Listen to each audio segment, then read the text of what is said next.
Halo, Assalamualaikum warahmatullahi wabarakatuh. Perkenalkan, saya Elsa Sumahapsari. Saya dari NIM 4342338 dari kelas RE1D. Nah, di sini saya akan mempresentasikan secara singkat mengenai program yang saya buat untuk memenuhi tugas UAS. Jadi, di sini saya mendapatkan tipe soal yang D ya. Nah, pertama-tama kita akan melihat flowchart di sini. Nah, ini adalah flowchart di mana akan dijadikan patokan untuk membuat sebuah program. Nah, di sini saya awali dengan mulai, karena memang terminalnya adalah mulai. Lalu, setelah mulai, di sini kita akan masuk ke menu. Jadi, apabila user mengakses program ini, maka pertama kali user akan melihat menu ini. Nah, lalu setelah itu, kita akan melihat sebuah 5 buah pilihan. Di sini ada nomor 1, 2, 3, 4, 5 yang nantinya berisi masing-masing menu yang akan membawa kita kepada proses selanjutnya. Oke, di sini user akan diminta untuk memilih angka 1, 2, 3, 4, atau 5. Dan apabila user itu memilih angka tersebut, maka akan langsung dibawa ke proses berikutnya. Namun, apabila user memasukkan angka selain 1, 2, 3, 4, 5, user akan dibawa lagi ke menu. Jadi, proses ini akan terus berulang sampai user itu memasukkan angka-angka ini. Nah, setelah itu, apabila user sudah benar ya memasukkan angka-angka ini, maka akan dibawa ke proses selanjutnya. Jadi, apabila user memilih nomor 1, maka user akan diminta untuk menginputkan data siswa yang meliputi nama, alamat, NIM, kelas, dan nomor absen. Nah, setelah itu sebenarnya di sini akan ditampilkan lagi menunya, kita disuruh memilih lagi. Nah, ini saya langsung saja menjelaskan untuk nomor 2. Di sini kan nomor 2 adalah diminta untuk tampilkan data siswa. Sebenarnya tampilkan data siswa ini adalah data yang telah dimasukkan dari pilihan menu nomor 1 tadi. Oke, untuk nomor 3, kita diminta untuk input nilai yang meliputi nama, tahun ajaran, semester, nilai ujian, dan nilai kuis. Nah, setelah itu, apabila data ini sudah diinputkan secara lengkap dan benar, maka program itu akan mengeksekusi data-data yang telah diinput. Nah, di sini untuk mencari nilai totalnya, kita menggunakan rumus 75% dikali nilai ujian, ditambah 25% dikali nilai kuis. Nah, oke. Lalu, sebenarnya data tersebut memang sudah bisa ditampilkan, tapi kita harus kembali lagi ke menu, karena memang arusnya memang seperti itu. Nah, kita harus memilih nomor 4 jika ingin menampilkan data perhitungan dan juga data yang telah diinputkan tadi. Nah, bila kita memilih nomor 6, kita akan ditampilkan nilainya. Seperti itu. Lalu seperti tadi, sebenarnya di sini akan masuk ke nilai menu lagi, tapi saya jelaskan secara langsung saja karena waktu yang tersingkat. Nah, di sini apabila kita memilih nomor 5, maka kita akan langsung keluar. Sebenarnya kita memang langsung akan keluar dan selesai. Nah, sebenarnya tadi apabila data siswanya ini sudah jadi atau sudah dapat ditampilkan, sebenarnya di file lain, yaitu di file elsa_08.txt ini sebenarnya data ini tuh sudah dimasukkan ke sana dan bisa dilihat secara langsung.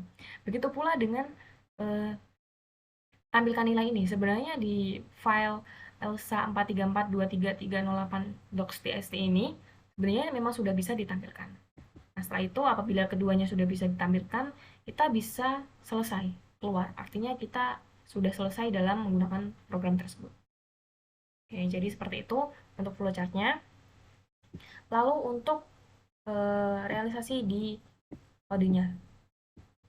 Di sini langsung saja saya jelaskan ya. Di sini berikutnya ada kode yang sudah saya buat atau program yang sudah saya buat dari realisasi flowchart yang telah saya tampilkan tadi. Oke, langsung saja kita ke include IOStream. Nah, apa sih include IOStream ini? Include IOStream itu adalah sebuah standar library yang memang sudah biasa digunakan untuk C++ ya.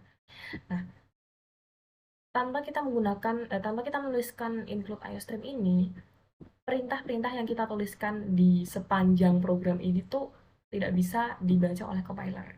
Jadi memang harus menuliskan include IOStream ini. Lalu berikutnya ada include fstream. Nah, include fstream ini memungkinkan input dan juga output data.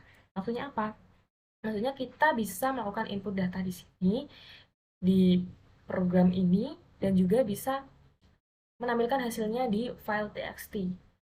Begitu pula sebaliknya, kita bisa menampilkan file yang tersimpan di txt dan menampilkannya di terminal.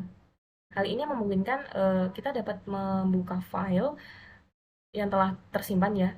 Nah, itu setelah di close, jadi data tetap tersimpan dan juga tetap dapat ditampilkan. Lalu di sini ada include vector. Nah, vektor ini adalah standar library yang sangat fleksibel dan sehingga ini cocok digunakan untuk menambahkan dan juga memperbarui file, memperbarui data. Nah, kita nanti kan memang disuruh untuk menginputkan nilai, menginputkan mahasiswa, dan juga menginputkan hal-hal lain yang bisa diperbarui gitu. Nah, jadi vektor ini sangat cocok digunakan untuk hal ini. Lalu di sini ada include string. Nah, include string ini dapat menggabungkan data tanpa khawatir dengan memori, berbeda dengan chart ya. Lalu selanjutnya ada using namespace std. Ini memang sudah biasa digunakan dalam C++ ya. Tanpa menuliskan ini, kita perlu menuliskan ".2.2 std" di sepanjang program ini. Lalu selanjutnya kita akan membuat struk siswa. Nah, apa sih struk itu? Struk itu adalah sebuah tempat wadah di mana hal-hal ini tuh dikumpulkan jadi satu dan diberi nama siswa. Nah, oke, selanjutnya sama. Di sini ada struk nilai siswa. Di sini bisa menampung hal-hal ini dan dimasukkan ke dalam struk bernama nilai siswa. Oke. Selanjutnya adalah void. Void tambah data siswa, cons siswa, dan siswa ini. Maksudnya apa? Di sini void adalah fungsi tanpa pengembalian. Jadi, fungsi ini apabila sudah dijalankan itu tidak akan mengembalikan nilai, tidak akan mengembalikan nilai apapun nantinya kalau sudah selesai dilaksanakan.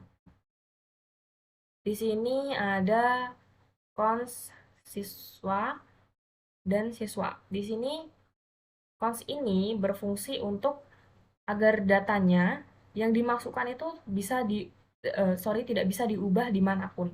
Jadi apabila kita sudah memasukkan data nama, alamat, NIM, kelas, nomor absen ini, kita tidak akan bisa mengubahnya dimanapun sepanjang program itu berjalan. Oke, seperti itu. Lalu di sini ada, ada yang lewat. Di sini ada iOS.2.2.app. Nah, app ini adalah singkatan dari append atau menambahkan. Nah, hal ini memungkinkan data yang kita sudah data yang sudah ada itu tidak akan tertimbun oleh data baru atau tidak diperbarui oleh data baru, melainkan data baru tersebut akan dituliskan atau akan ditampilkan di bawah data lama. Seperti itu. Lalu next di ini sama ya. Oh ya, if else. Nah, di sini. Apabila kita sudah di sini ada statement if else ya. Apabila kita sudah memasukkan nilai-nilai ini, maka akan ditampilkan data siswa berhasil ditambahkan.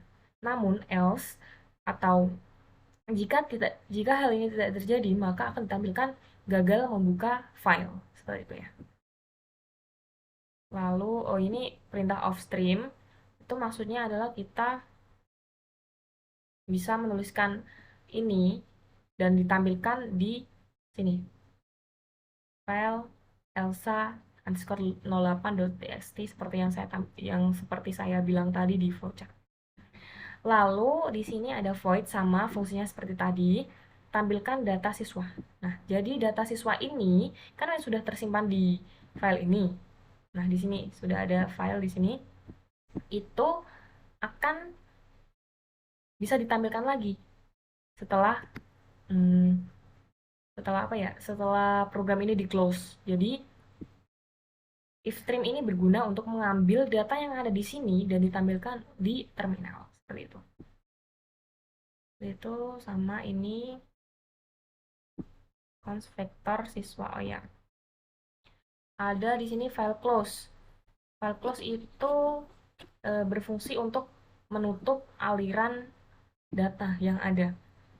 Kalau data itu tidak ditutup, aliran data itu tidak tutup, maka kemungkinan besar berjalannya program ini tuh akan terganggu gitu. Jadi perlu ditutup, perlu dilakukan penutupan aliran data. Lalu ada apa ini? Cons vektor siswa dan student. Ini maksudnya adalah sorry. Ini maksudnya adalah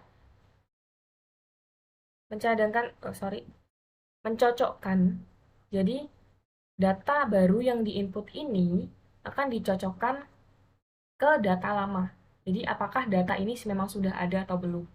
Nah, jika datanya memang belum ada, maka akan ditampilkan siswa tidak ditemukan. Namun apabila datanya cocok dengan yang dimasukkan di sini, maka akan ditampilkan nilai siswa berhasil dimasukkan. Seperti itu.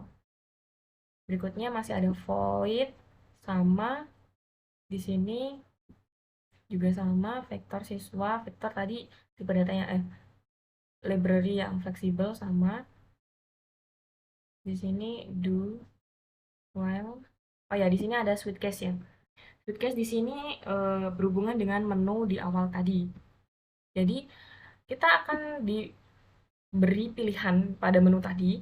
Di sini ada 1 tambah data siswa, 2 tampilkan data siswa, 3 input nilai, 4 tampilkan data nilai, 5 keluar, dan juga di sini langsung ada si out-nya pilihan. Nah, jadi apabila kita memilih 1, maka di sini case-nya akan ditampilkan seperti ini. Kita akan diminta untuk menginputkan nama, alamat, NIM, kelas, nomor absen. Lalu di sini apabila kita memilih nomor 2, maka data yang kita inputkan di sini itu akan ditampilkan di sini. Seperti itu. Nah, lalu kita memilih 3 ya. Di sini ada input nilai siswa. Nah, input nilai siswa itu dilakukan di sini. Input nilai siswa itu dilakukan di sini dan dipanggil dengan fungsi void. Jadi input nilai di sini tuh bisa langsung datang ke sini. Ya. Oke. Apabila kita memilih nomor 4, kita akan langsung ditampilkan nilai-nilai yang sudah diinputkan tadi berikut dengan hasil perhitungan nilai totalnya. Perhitungan nilai total kita dilakukan di ini ya, di fungsi void yang ini. Jadi ini adalah perhitungan nilai total, nanti akan dimasukkan ke sini. Dan bisa dipanggil ke mari. Oke. Lalu yang selanjutnya adalah apabila kita memilih nomor 5, yakni adalah menu keluar. Nah, selanjutnya memang langsung keluar ya dan ditampilkan program selesai. Nah, ini apabila kita tidak memilih nomor 1, 2, 3, 4, 5 tadi seperti yang saya sampaikan tadi, maka akan ditampilkan pilihan tidak valid dan kita akan diminta untuk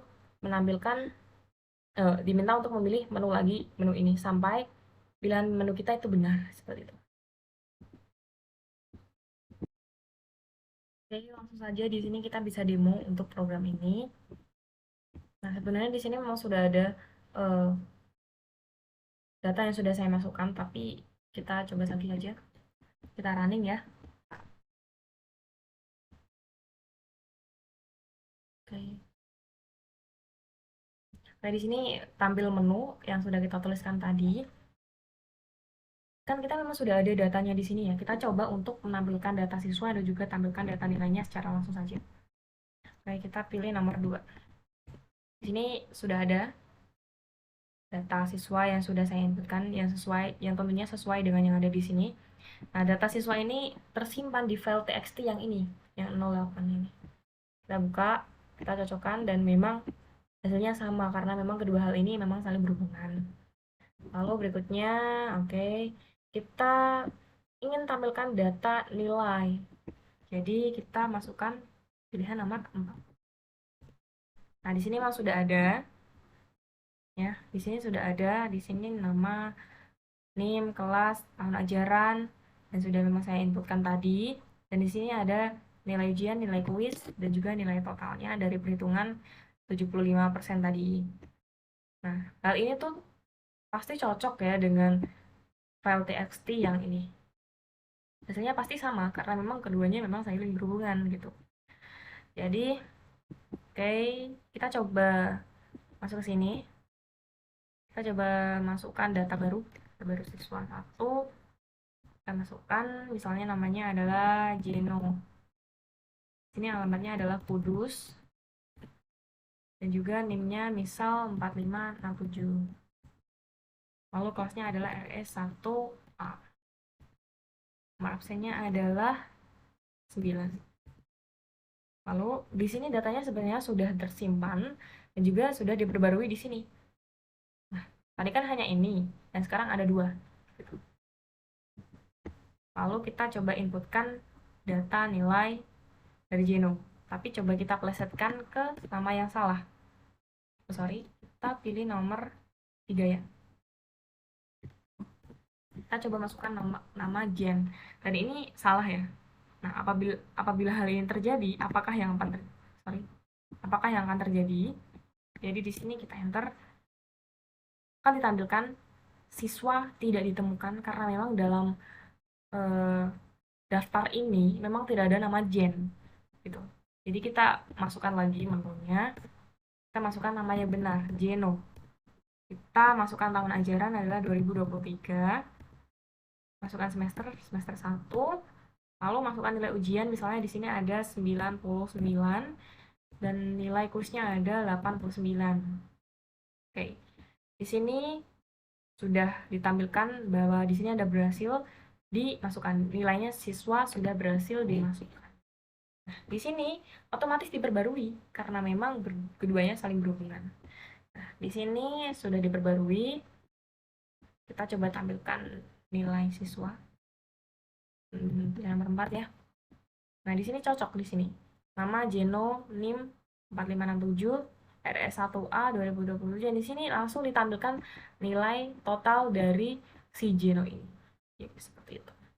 Kita coba keluar ya. Bukan di sini. Kita coba keluar di sini nomor 5. Nah, di sini program selesai ya. Tapi walaupun di sini programnya sudah selesai, kita tetap bisa menampilkan datanya. Di sini kita tetap bisa menampilkan data yang sudah kita inputkan sebelumnya. Karena di sini memang sudah disimpan di file elsa_08.txt ini dan juga elsa_434234308.txt. Jadi coba kita lakukan lagi untuk menampilkan datanya. Nomor 2, di sini sudah ada data-data yang sudah kita inputkan tadi, dan juga nilainya pun sudah ada, termasuk nilai totalnya.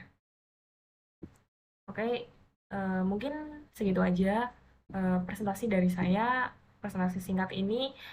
Terima kasih sudah menyaksikan, dan juga mohon maaf apabila terdapat kesalahan dalam pengucapan kata, kalimat, ataupun salah dalam bersikap ya. Terima kasih. Wassalamualaikum warahmatullahi wabarakatuh.